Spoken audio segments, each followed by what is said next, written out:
ሰላም እንደምን አላችሁ ውድ የያያ ኮንስትራክሽን ቤተሰቦች፣ ዛሬ እንግዲህ የምናወራው ቶፒካችን የውሃ ስርገትን በምን መልኩ ሊመጣብን ይችላል፣ ልናውቃቸው የሚገቡት የውሃ ስርገት ቦታዎችስ የት ናቸው የሚለውን የምናይ ይሆናል ማለት ነው። አብራችሁን ቆዩ። ቪዲዮቻችን አብዛኞቻችሁ ሰብስክራይብ ሳታደርጉ ነው እያያችሁ ያላችሁት። ሰብስክራይብ ብታደርጉኛም በጣም ይጠቅመናል። ከኛ ጋር አብራችሁ ህንፃ ለማስገንባት የምትፈልጉም ካላችሁ ደውሉልን። 24/7 ስልካችን ክፍት ነው። ዋትስአፕ ላይ ታገኙናላችሁ። ውጭ ሀገር ካላችሁ፣ አገር ውስጥም ያላችሁም እንደዚሁ ኮንታክት አድርጉን። ስልካችንን የምናስቀምጥ ይሆናል።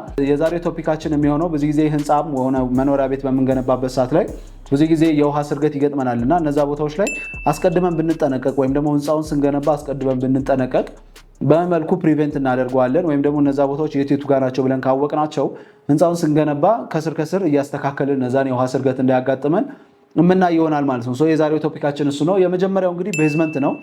የቤዝመንት ስርገት እንግዲህ አንድ ህንፃ ለመገንባት በምታስቡበት ሰዓት ላይ ቤዝመንት ማለት ከግራውንድ ወይም ደግሞ ከመሬት ሌቭላችን ወደ ታች ቆፍረን የምንወጣበት ነው ማለት ነው። ያንን ቆፍረን በምናወጣበት ሰዓት አፈር ውሃ ምንጊዜም ዝቅ ያለ ሰርፌስን ይፈልጋል።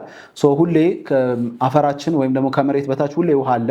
ያ ማለት ውሃ የሚመጣው ከተለያዩ ቦታዎች ሊሆን ይችላል። እናንተ ቤታችሁ ተዳፋት ከሆነ ከነዛ ተዳፋት ቦታዎች ላይ ተንሸራቶ ሊመጣ ይችላል። ምንጊዜም እንዳልኳችሁ እዚህ ከፍታ የነበረ ውሃ ሁሌ የሚሄደው ወዴት ነው? ወደ ታችኛው ወደ ሎስት ፖይንት ስለሆነ እዚህ ጋር ከፍታ ካሉ ሴፕቲክ ታንከሮች፣ የሽንት ቤት ሴፕቲክ ታንከሮች ሊሆኑ ይችላሉ። ከነዛ ወደ እናንተ የእናንተ ሎስት ከሆነ ዝቅ ያለ ቦታ ከሆነ እነዛ ቦታዎች ላይ ይመጣሉ።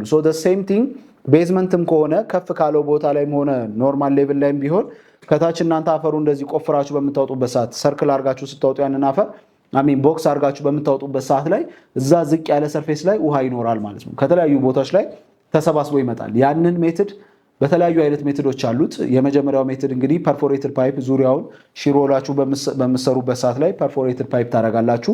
ያ ፐርፎሬትድ ፓይፕ እንግዲህ ዙሪያውን ከሚሰበሰብ ወይም ደግሞ ወደ ቤዝመንታችሁ ውሃው ስርገት እንዳይኖር በነዛ ፓይፖች ይገባና ሰምፒት ይባላል ለብቻው። ከእንደገና ደግሞ ከቤዝመንት ውጪ ዝቅ ተደርጎ የሚቆፈር አለ ማለት ነው። ሌሴ እናንተ አንድ ቤዝመንት ሊሆን ይችላል የምትቆፍሩት። አንድ ቤዝመንት እዚህ ጋር ይሄን ያህል ትልቅ ቤዝመንት ካላችሁ ከቤዝመንቱ አጠገብ ውጪ ላይ ማለት ነው ዝቅ ተደርጋ ሰምፒት ትባላለች። 3 ሜትር ከሆነ ቤዝመንታችሁ የቆፈራችሁት 5 ሜትር ትቆፍራላችሁ ማለት ነው። እዚህ ጋር ያለው የ3 ሜትር ከፍታ ከሆነ ዝቅታ ወደታች ከሆነ እዚህ ጋር ያለው ደግሞ 5 ሜትር ከሆነ ቅድም እንዳልኳችሁ ከዚህ ከ3 ሜትሩ ውሃው ወዴት ለመሄድ ይቀለዋል? እዚህ ጋር 5 ሜትር የቆፈራችሁት ቦታ ላይ ለመሄድ ይቀለዋል ማለት ነው። እዚህ 5 ሜትር ላይ በምትቆፍሩ ሰዓት ላይ አትሊስት ወደዚህኛው ውሃ ለመገልበጥ እዚህ ጋር ስንት አለው? -2 ሜትር አለው። ከዛ ከ-2 ሜትር በላይ ከሆነ ነው ወደዚህኛው የሚመጣው። እዚህኛው ይሄንን ቆፍራችሁ 5 ሜትር ሰመርጅድ ፓይፕ ትቀብራላችሁ። ይሄ ሰመርጅድ ፓይፕ ምንድነው? እዚህ ውስጥ ልክ ውሃው ከሆነ ሰርቴን ሌቭል በላይ ከፍ ሲል ያ ሰመርጅድ ፓይፕ እየሳበ ወደ መንገድ ዲሾች ሊሆን ይችላል፣ ወደ ማኒሲፓሎች ሊሆን ይችላል፣ ወደ ተለያዩ ቦታዎች ላይ ወደ አትክልት አዘጋጅታችሁ ይሄ አትክልት ቆፍራችሁ ያስቀመጣችሁት ቦታ ካለ ወደ እነዚህ አይነት ቦታዎች ላይ እየገፋ ይወስድላችኋል ማለት ነው። አድቫንቴጁ ይሄ ነው፣ ሰምፒት መቆፈር። በተቻላችሁ አቅም ቤዝመንታችሁን ስቆፍሩ ለዚህ ለሰምፒት ቦታም ደግሞ ማሰራት ይኖርባቸዋል። ይሄንንም ዙሪያ ላይ ያለውም ደግሞ ይሄ ቅድም ያልኳችሁ ፐርፎሬትድ ፓይፕ ፒቪሲ ነገር ነው፣ ወፍራም ቱቦ ነው። ያም ዙሪያው ላይ የሚመጡትን ውሃዎች እየሰበሰበ ወደ ዝቅተኛ ወዴት ያመጣዋል? ወደ ሰምፒቱ ይዞት ይገባል ማለት ነው። ይዞት በሚገባበት ሰዓት ላይ ከእንደገናም ደግሞ እንዳልኳችሁ ሎስት ፖይንት ስለሆነ ከዚህ ኔጌቲቭ ላይ ስላለ እዚህ ላይ ያለውንም አንድ ላይ ሰብስቦ ፓምፕ ተደርጎ እንዲወጣ ይደረጋል ማለት ነው። ከዛ በተጨማሪ ግን እነዚህ ቤዝመንቶች ላይ በምትሰሩበት ሰዓት ላይ ወሉ ላይ ደግሞ አፈር ተደግፎ ስለሚኖረው በተቻላችሁ አቅም እነዚህን የተለያዩ ወሎችን ይሄ የምትደራደሩበትም ነገር አይደለም። ቤዝመንት ከሰራችሁ ግዴታ ስለሚያስፈልግ ነው ሜምብሬን ማድረግ ይኖርባችኋል ማለት ነው። ግድግዳችሁ ላይ ሜምብሬን ታደርጋላችሁ። ከሜምብሬኑ በኋላ እንግዲህ የተለያዩ አይነት ሜምብሬኑን የሚጠብቅበት መሰራት ይችላል። በብሎኬት መገንባት ትችላላችሁ፣ በብሪክ መገንባት ይቻላል። በእነዚህ አይነት ሜቶዶችን ተጠቅማችሁ ከሰራችሁ በኋላ ቀጣዩን ደግሞ ከብሎኬት ከገነባችሁ በኋላ በአፈር ትሞሉታላችሁ ማለት ነው። ዳይሬክት ሜምብሬኑ አፈሩን ባያገኘው ጥሩ ነው እና በእነዚህ አይነት ሜትድ ሰርታችሁ ፕሪቨንት ታደርጉታላችሁ ማለት ነው ግድግዳችሁን። እንደዚህ ከሆነ የውሃ ስርገት ምንም አያስቸግራችሁ ማለት ነው። የቤዝመንት ችግር ላይ እንግዲህ የመጀመሪያው የቤዝመንት ነው። ቤዝመንታችሁ በዚህ መልኩ ካስተካከላችሁ በኋላ ቀጣይ ደግሞ የሚሆነው ወደ ቴራስ በምትሄዱበት ሰዓት ነው። ቴራስ ላይ እና ባልከኒዎች ላይ እንግዲህ ብዙ ጊዜ የውሃ ስርገት አለ። ያንን የውሃ ስርገት እንግዲህ የምትከላከሉበት ወተርፕሩፍ በመቀባት ነው። እኛ ሀገር ላይ ሁለት አይነት ወተርፕሩፍ ሜቶዶች አሉ። አንደኛው አክሌሪክ ነው። ስለ አክሌሪክ በጣም ብዙ ቪዲዮዎች ሰርቻለሁ። ገብታችሁ ቼክ አድርጉት። ስለ ሜምብሬንም ሰርቻለሁ፣ ገብታችሁ ቼክ አድርጉት ሜምብሬን ወተርፕሩፍ እንዴት እንደሚሰራ። ሜምብሬን በምትሰሩበት ሰዓት ላይ በመጀመሪያ ላይ ሁለቱንም ስትሰሩ ስክሪድ መደረግ አለበት። ያ መሬት ሊሾ መደረግ አለበት። ሊሾ ከተደረገ በኋላ መስታወት ሊሾ ሳይሆን ኖርማል ፈረካስ ሊሾ ማለት ነው። ፈረካስ ሊሾ ካረጋችሁ በኋላ የአክሌሪኩ የሚቀባ ነው።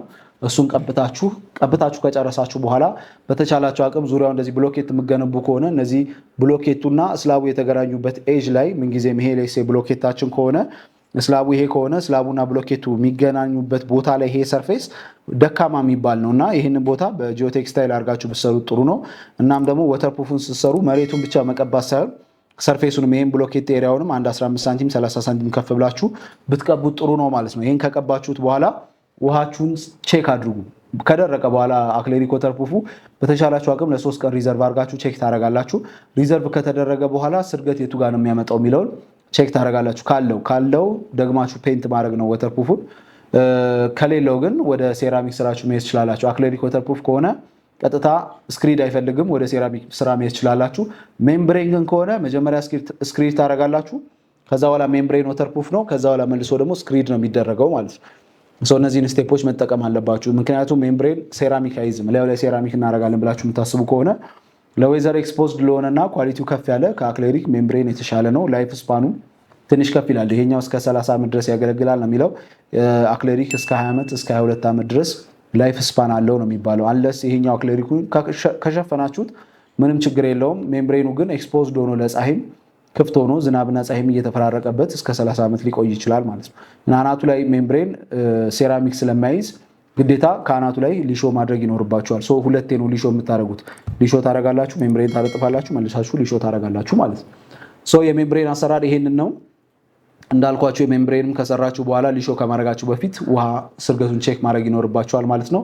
ወተር ሌቭላችሁን እንግዲህ የመጀመሪያው ሊሾ ስታደርጉ የውሃ ልካችሁን በደንብ አስተካክላችሁ ማድረግ ይኖርባችኋል። ከዛ በኋላ በአዴሲቭ ነው የምታሰሩት። በተቻላችሁ አቅም ፖርሲሊን የሆኑ ሴራሚኮችን ለመጠቀም ሞክሩ።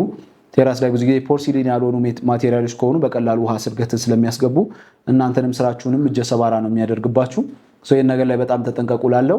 የቀጣይ ደግሞ የባልከኒና ቴራሳችሁን በዚህ መልኩ ከሰራችሁ ቀጣይ ሶስተኛ ደግሞ የሚሆነው ባዝሩም ነው። ሽንት ቤት ያለበት ኤሪያ ላይ ወይም ባዝሩሞች ላይ የውሃ ስርገት ሴሜንቴሽስ ወተርፕሩፍ በመባል ይጠራል። ብዙ ጊዜ ለፀሐይ ኤክስፖዝድ ስላልሆኑ በሴሜንቴሽስ ወተርፕሩፍ መስራት ትችላላችሁ። እነዛን ቦታዎች እንዳለ እየቀባችሁ በወተርፕሩፍ ትሪት ማድረግ ትችላላችሁ ማለት ነው። እነዛ ቦታዎች ላይ ደካማ ቦታ ተብሎ የሚጠሩት አንዳንዴ ስላቡ ተበስቶ ፓይፑ ሊቀበር ይችላል። ያ ቦታ ዊክ ነው፣ ምክንያቱም ድጋሚ ስለሆነ ኮንክሪት የተሞላው በቀላሉ ውሃ ስርገትን ሊያመጣ ይችላል። አሁን ስላባችሁ እናንተ ሪፕድ ከሆነ ሪፕድ ስላብ ግማሹ ብሎኬት ግማሹ ኮንክሪት ስለሆነ በቀላሉ ውሃ ከላይ ጠብ ካለች ቀጥታ ወደታች ነው የሚያመጣውና እንደነዚህ አይነት ቦታዎችንም እንዳልኳችሁ ሴራሚክ ከማልበሳችሁ በፊት ግዴታ ውሃውን ሪዘርቭ አድርጋችሁ ቴስት ማድረግ ይኖርባችኋል ማለት ነው። እነዚህ ሶስቱ ቦታዎች ላይ በጣም ሲሪየስ የሆነ ፕሪኮሽን መውሰድ አለባችሁ።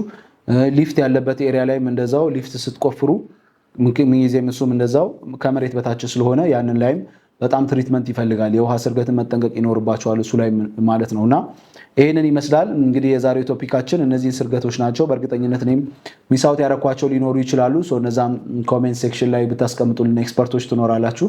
ኮሜንት ሴክሽን ላይ ያስቀምጡልን። ዩቲዩባችንን ሰብስክራይብ ካላደረጋችሁ ሰብስክራይብ ማድረጋችሁን አትርሱ። እንደዚህ አይነት ቆንጆ ኮንቴንት እንዲመጣላችሁ እንግዲህ ከኛ ጋር ቤተሰብ ሁኑ። ቴሌግራም ላይ ግቡ። ኦልሞስት ወደ 10,000 ቤተሰብ አለን። እዛ ላይ ቤተሰብ ብትሆኑ ቆንጆ የሆኑ ኮንቴንቶችን፣ አዳዲስ ነገሮች፣ ስራ፣ ቅጥር እያንዳንዱ ነገር እዛ ላይ እናስተዋውቃለን እና ይጠቅማችኋል። እንግዲህ ለነበረን ቆይታ ከልብ አድርጌ አመሰግናለሁ። መልካም ቀን